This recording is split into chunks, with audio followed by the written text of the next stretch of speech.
नमस्कार, मैं डॉक्टर पलाशज्योति मजुमदार, आरोग्यम hair transplant clinic Guwahati से। तो आज हम डिस्कस करेंगे मिनॉक्सिडिल। मिनॉक्सिडिल का यूजेस क्या है, उसका साइड इफेक्ट्स क्या है, उसका कॉन्ट्राडिक्शंस क्या है, ये सब चीज आज हम ये छोटे वीडियो में डिस्कस करेंगे।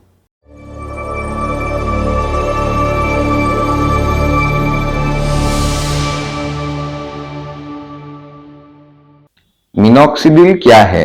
तो मिनॉक्सिडिल असल में इसको वेसोडाइलेटर बोलते हैं। वेसोडाइलेटर मतलब जो वेसल्स को डायलेट करता है, वेसल्स को बड़ा बना देता है।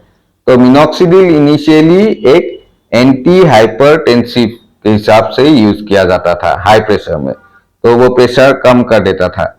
उस समय मिनॉक्सिडिल ऑरली लिया जाता था मुंह से, तो मुंह से लेने पर मिनॉक्सिडिल का बहुत साइड इफेक्ट होता है।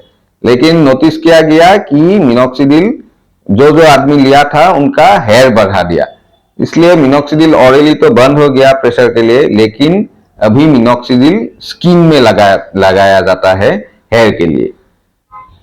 तो मिनॉक्सिडिल काम करते हैं कि नहीं? हाँ, मिनॉक्सिडिल काम करते हैं। इसके ऊपर बहुत कुछ रिसर्च हो गया है, बहुत स्टडीज है, और इन सब में आया है कि मिनॉक्सिडिल इफेक्टिव है। तो अलग अलग स्टडीज है, जैसे कि एक आदमी का आधा हेड में मिनॉक्सिडिल दिया गया, आधा में नहीं दिया गया, या एक आदमी को मिनॉक्सिडिल दिया गया, एक को नहीं दिया गया। ऐसे कंपेयर करके देखा गया है कि मिनॉक्सिडिल इफेक्टिव है, बहुत ही इफेक्टिव है हेयर के लिए। तो मिनॉक्सिडिल का कॉन्ट्रा इंडिकेशंस क्या है? क्या क्या सिचुएशन में मिनॉक्सिडिल इस्तेमाल नहीं किया जा सकता है? तो एक तो है जो औरत प्रेग्नेंट है या ब्रेस्ट फीडिंग कर रहा है, उन लोग के लिए मिनॉक्सिडिल नहीं यूज किया जाता है।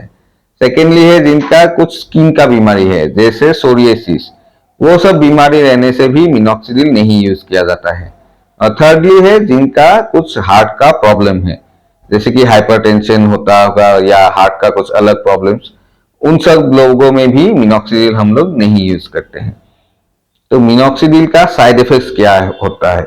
मिनॉक्सिडिल का कुछ खास साइड इफेक्ट तो नहीं है, लेकिन किसी आदमी में वो इरिटेशन कर सकते हैं, कुछ खुजली हो सकता है, या कुछ रेडनेस हो सकता है, या कुछ डैंड्रफ का जैसा कुछ व्हाइट फ्लेक्स निकल सकते हैं।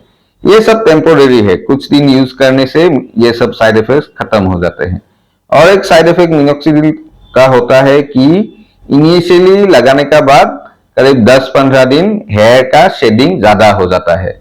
ये एक साइड इफेक्ट ही है। मिनॉक्सिडिल कंटिन्यू करने से ये जो एक्स्ट्रा हेयर लॉस है वो खत्म हो जाता है, नहीं होता है। तो मिनॉक्सिडिल कितने दिन यूज करना चाहिए? तो मिनॉक्सिडिल मैं तो यही कहता हूं कि जब तक आपका चिंता है आपका हेयर का ऊपर, आप कंटिन्यू कीजिए। हो सके तो लाइफ लॉन्ग ही कंटिन्यू करना चाहिए। तो एटलीस्ट 5 to 10 ईयर्स आप कंटिन्यू करने से अच्छा है। तो ऐसा नहीं कि एकदम कंटिन्यूअसली ही यूज हो। ऐसा हो सकता है कि कोई आदमी की 1-2 साल यूज किया, फिर कुछ प्रॉब्लम के लिए नहीं यूज किया, फिर जब वो देखते हैं कि हेयर फिर से जा रहा है, फिर से स्टार्ट कर सकते हैं। ऐसे ऐसे ही कंटिन्यू करना चाहिए मिनॉक्सिडिल।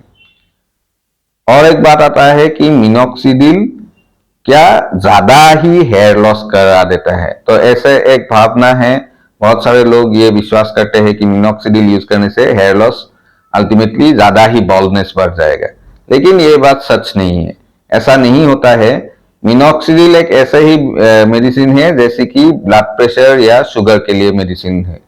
तो जब तक ब्लड प्रेशर का मेडिसिन हम यूज करेंगे, प्रेशर कम होता है, कंट्रोल में रहेंगे, लेकिन जब स्टॉप कर देंगे फिर से प्रेशर बढ़ जाता है। शुगर का भी ऐसा ही है, तो मिनॉक्सिडिल का भी ऐसा ही है। जब तक हम लोग मिनॉक्सिडिल यूज करेंगे, ये बॉल्डनेस का बीमारी जो है, हेयर लॉस का बीमारी जो है, वो कंट्रोल में रहेंगे। लेकिन जब हम स्टॉप करते हैं तो फिर से वो बॉल्डनेस या हेयर लॉस आ जाएंगे।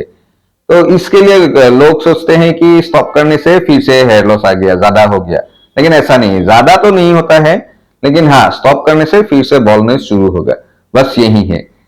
इसलिए कभी ये सोच के बहुत सारे लोग ऐसे सोच के कि हेयर लॉस ज्यादा ही हो जाएगा, ये सोच के यूज नहीं करते हैं, लेकिन ये बात सच नहीं है।